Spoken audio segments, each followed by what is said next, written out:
Depuis la nuit des temps, l'homme a exploité les ressources disponibles en sel. Sarralbe, qui se trouve à l'extrémité nord-est du gisement salifère lorrain, a fait de cette industrie le moteur de son développement. Le sel a longtemps été l'or blanc du pays d'Albe.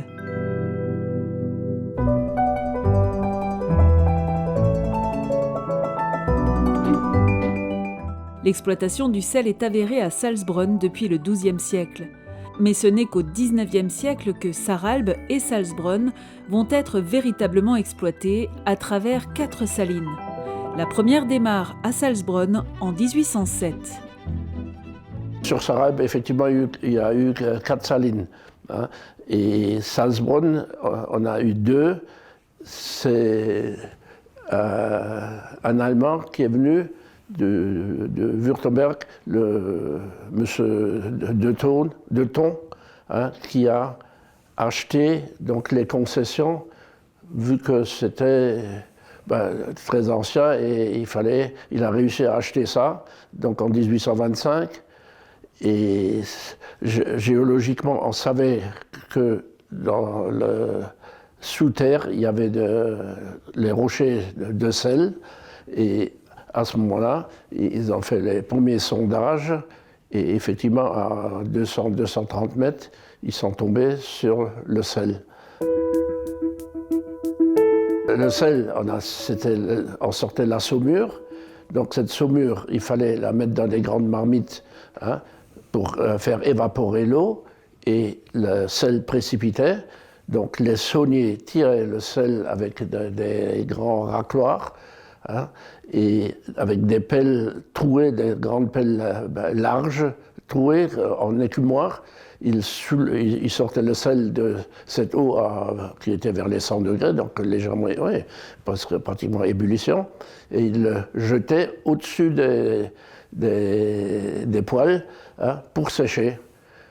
Et le lendemain matin, leur premier boulot, c'était de récupérer ce sel-là, de le mettre dans des lauriers et de le mettre dans les chambres de stockage. Lorsque les salines ont commencé, lorsqu'ils ont le droit, je crois qu'ils n'avaient le droit qu'à 24 000 tonnes par an.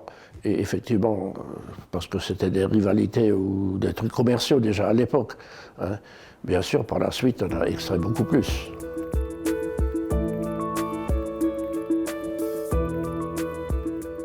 Une autre saline voit le jour juste en face, la saline Gagnereau en 1843.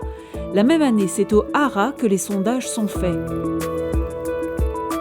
Les salines, ils avaient un mur de 2,50 m, 3 mètres autour, et l'ensemble des 2 salines était fermé. Et il y avait des gardes de sel, effectivement, et c'était une denrée rare.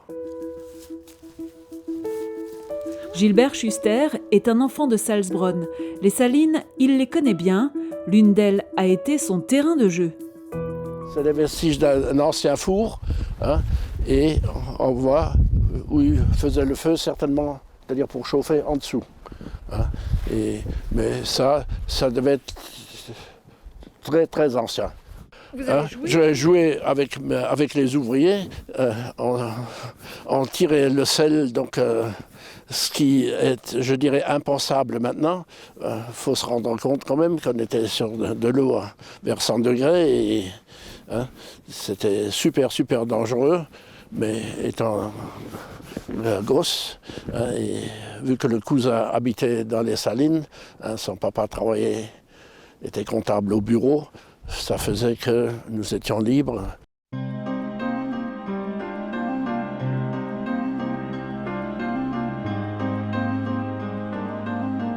À cet endroit-là même, c'était les grands bassins de décantation. C'est là où la saumure arrivait des sondages pour se décanter pour que les boues, tout ça, restent au fond. De ce côté-là, jusqu'au bord de route, il y avait, comme partout, la grande muraille de 3 mètres de haut qui clôturait l'ensemble. Il y avait un très grand bâtiment et c'était certainement les premières chaudières qui étaient là-dedans et les premières meules à écraser le sel pour faire du sel fin. Un peu plus loin, on voit remonter la digue. Ça, c'était l'entrée du chemin de fer c'est par là que le charbon venait, hein, par wagon, et aussi ils chargeaient des wagons avec des sacs de sel pour expédier le sel.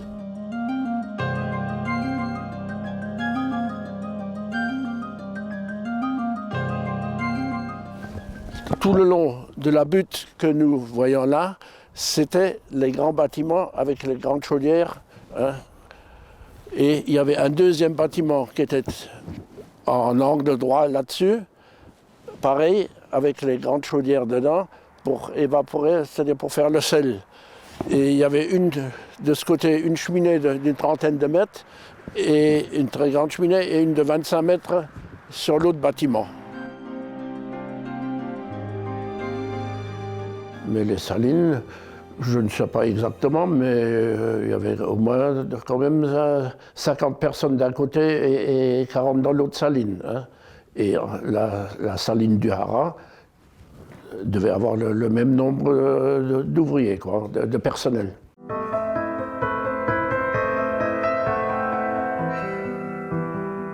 Avec les salines, c'est aussi la naissance du thermalisme. On prendra les eaux à Salzbronn de 1897 jusqu'au début de la Première Guerre mondiale. Ça, c'est un système allemand, parce que dans toutes les salines allemandes, il y avait à côté du thermalisme. Donc c'était les salines, je dirais, modernes, et le thermalisme a été importé par ces gens-là qui sont venus du Bade-Württemberg. Et donc effectivement, jusqu'en 18, il y avait les thermes à Salzbronn, dont on utilisait l'eau de la source, hein, et l'eau, hein, les eaux mers, voilà, les eaux mers, hein, qui était le reste lorsque le sel était sorti par évaporation. Donc il y avait une concentration de différentes autres sels qui ne se précipitent pas, mais qui restent dans l'eau dissoute, hein, et c'est avec ça qu'il y avait les bains.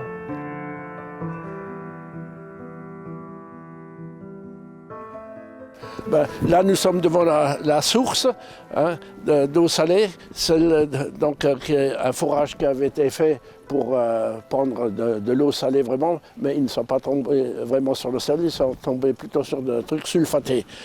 Donc, et l'eau a jailli à 70 mètres de profondeur, hein, en source naturelle. Après, ça a été exploité par le docteur Schmitt à l'époque, hein, en 1868. Hein, d'ailleurs, il a écrit un livre là-dessus. Et c'est en soins pour boire, c'est-à-dire que ce n'était pas en bain.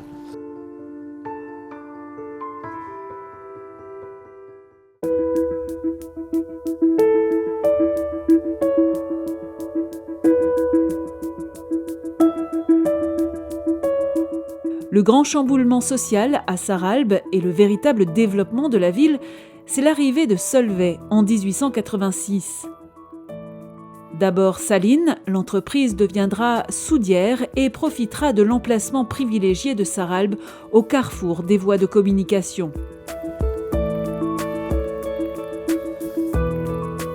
C'était un ingénieur belge, donc eux, ils avaient déjà inventé, c'est-à-dire ils avaient le procédé Solvay pour faire la soude. Donc ils ont développé cette soudière à Sarralbe, vu il faut du sel, il y avait les calcaires dans les environs, donc qui n'étaient pas trop loin, et le charbon de Sarre. Le chemin de fer était là à ce moment-là, et les péniches, ils avaient fait le canal de la Sarre, hein, canal des Houillères.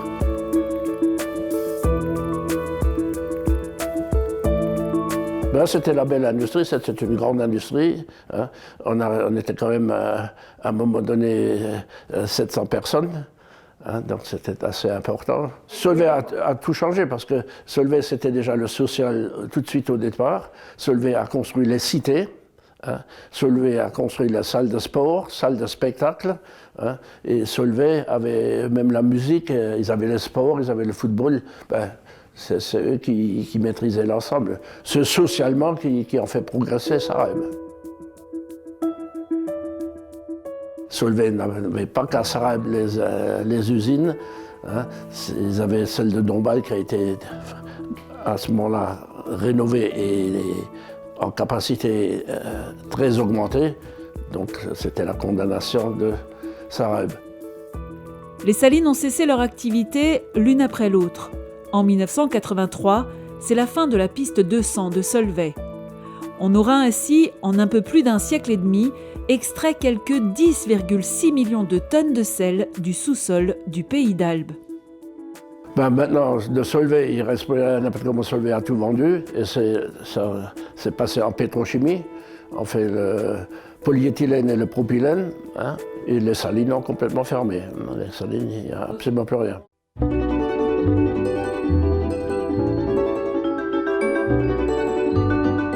C'était un village automatiquement vivant, vu qu'il y avait du monde qui travaillait. Donc dès qu'il y a un travail, ça fait que ça bouge et ça évolue, ça travaille, quoi.